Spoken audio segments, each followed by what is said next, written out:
मोदी से मुलाकात करवाएंगे। बहुत ही जुझारू रही थी और हमें विश्वास है कि ये एंटी बनने के बाद हमारे काम कामवासी हो। हमारे ग्राम में पधारे अशोक कंवर जी का अपने हार्दिक दिल से बहुत ही हार्दिक अभिनंदन। सांसद जगह पहला भी रहे और हम प्रत्याशी भी रहे और आने वाले भी पुराने टाइम में याद करिए होली में जब हम आते थे आप भी थे, कैसे गलियां नालियां कच्ची थी, बुनियादी सुविधाओं का अभाव था। राशन जो है अब 80 करोड़ लोगों को सरकार राशन देने का काम करती है। अभी हम पहले के दौर के मुकाबले देखें तो हो सकता है किसी के राशन कट गया, कोई गलती हो सकती है, किसी का कार्ड कट गया बीपीएल, लेकिन पुराने टाइम में जब मैं आता था तो मुझे आज भी याद है पूरा का पूरा गांव बीपीएल कार्ड के उससे बड़े परेशान होते। ये आंगनबाड़ी है, उस समय हमने लड़ झगड़ के बड़ी मुश्किल से बनाई थी, पीछे हटोगी देखो डॉक्टर अशोक तंवर लिखा हुआ है, हालांकि यहाँ कोई और होता था उसको अशोक तंवर नहीं दिखता, आप लोगों को दिख रहा है ना।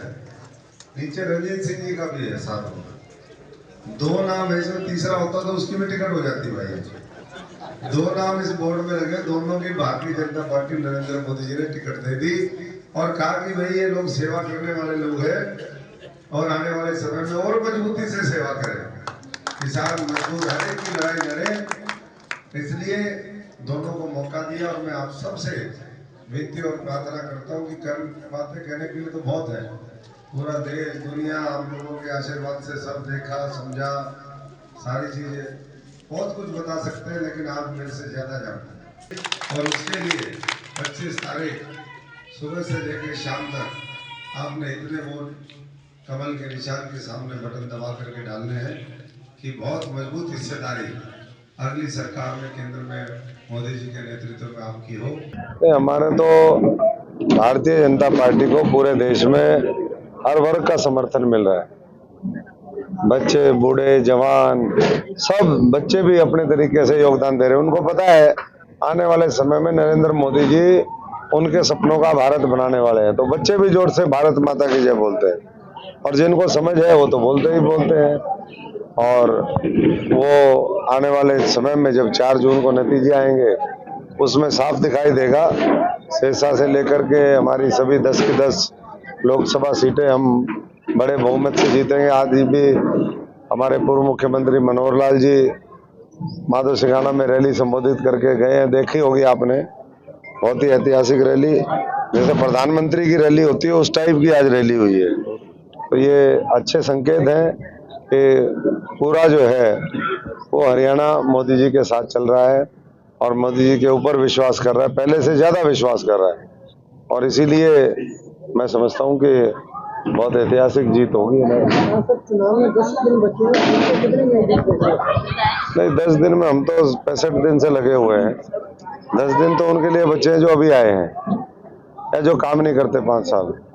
हम और हमारी पार्टी पूरे 5 साल लोगों की सेवा करती है, उनके लिए काम करती है, उनको कैसे फायदा पहुंचे, योजनाओं का कैसे उनको लाभ मिले, देश की तरक्की कैसे हो, बुनियादी ढांचा कैसे सुधरे, लोगों का कल्याण हो, किसानों का गरीब का कल्याण कैसे हो, तो हमेशा इसी के ऊपर जो है पार्टी चिंतित रहती है। इसलिए हमें कोई किसी से, मुझे नहीं लगता कि कोई कंपटीशन है, हमारा कंपटीशन तो हमारे से ही है कि 3 लाख को 6 लाख और 9 लाख मार्जिन तक कैसे लेकर के जाएं, ताकि इसके बाद देश भारत मुक्त जो है कि कांग्रेस मुक्त भारत बन सके, और वो मुझे लगता है कि जल्दी हो जाएगा। देश में 4 चरण के चुनाव हो चुके हैं, क्या देखेंगे?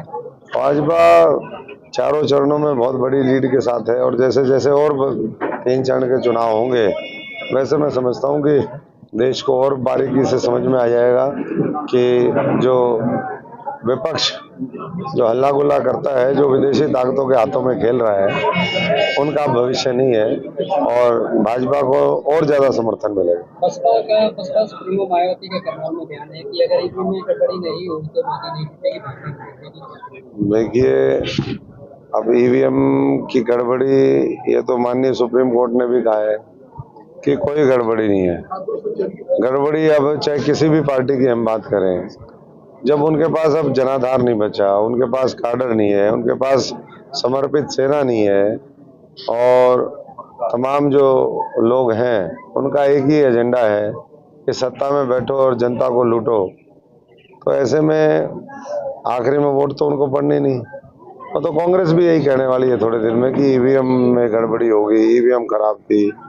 वो ये नहीं देखेंगे कि भाई 55-60 दिन बाद आपने टिकट दी, 10 साल में आप अपना संगठन नहीं बना पाए, आप जनता के बीच में जाते हो तो लड़ पड़ते हो, थप्पड़, गुस्से, लात, डंडे ऐसे चलाते हो और गुटबाजी और भ्रष्टाचार के तो आप जनक हो।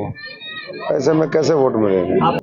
जनता का प्यार तो अभी और बढ़ेगा। जैसे जैसे चुनाव आएगा वैसे वैसे जो है बड़े बड़े जो काम सरकार ने किए हैं, मोदी जी ने किए हैं, वो प्रभु राम की कृपा जिसके ऊपर होगी, जिसके ऊपर मोदी जी की कृपा होगी, जिसके ऊपर जनता की कृपा होगी, फिर उसका कैसे मामला रुक सकता है। तो इसीलिए मैंने कहा कि मार्जिन बड़ा होगा और अभी तक तो जो थोड़ा बहुत हवा बना करके सोच रहे थे कि भाई हम हवाई किले बना लेंगे, हवा जनता ने निकाल दी। और गर्मी इतनी है, जो लोग एसी में बैठ करके राजनीति करते हैं उनके कहाँ 50 डिग्री में उनके बस की बात है। आज भी 3 लाख वोटों का दावा करते हैं। देखो,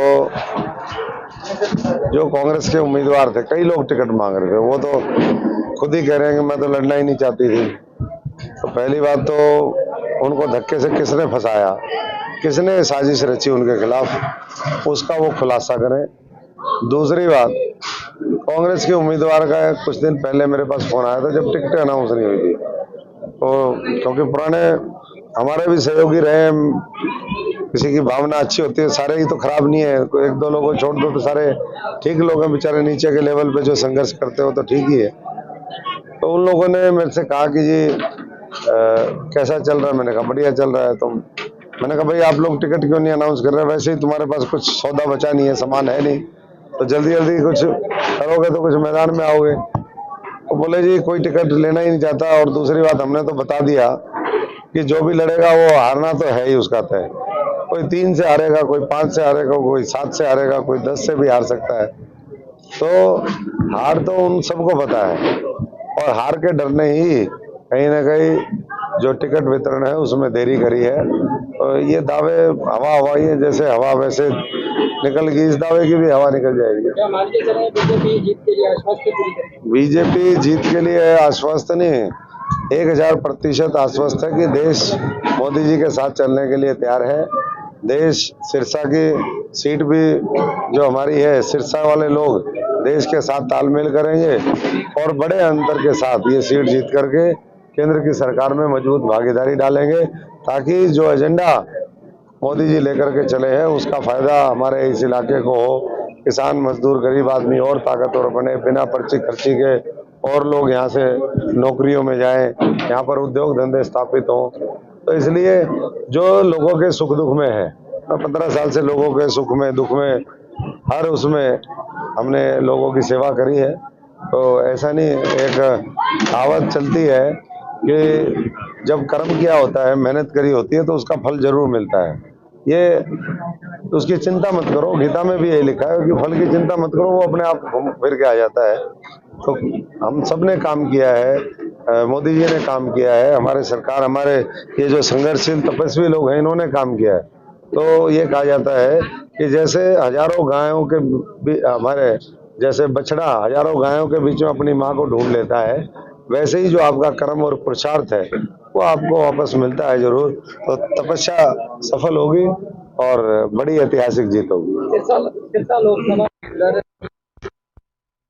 रैलियां कर रहे हैं, लेकिन कांग्रेस की तरफ से सिरसा की धरती पर अभी तक कोई बड़े नेता इस तरह की कोई देखने को नहीं मिली, इसके बारे में क्या है? देखिए कोई भी हार का सहरा अपने ऊपर नहीं बांधना चाहता, तो इसलिए हो सकता है उनका मन ना हो आने का। बाकी आएंगे भी तो क्या कर लेंगे, पहले भी आते थे, पहले भी मोदी जी का जादू चला, इस बार भी मोदी जी का जादू चलेगा और जनता ये साबित कर देगी कि भाई जो है हार हम कांग्रेस को हराते हैं, व्यक्ति को नहीं हराते। अशोक तंवर अच्छी पार्टी में आया, अच्छे लोगों का सानिध्य मिला, तो आज जो है बड़े अंतर से जिता दिया, तो लोग साबित करेंगे इस बार। बहुत बहुत धन्यवाद।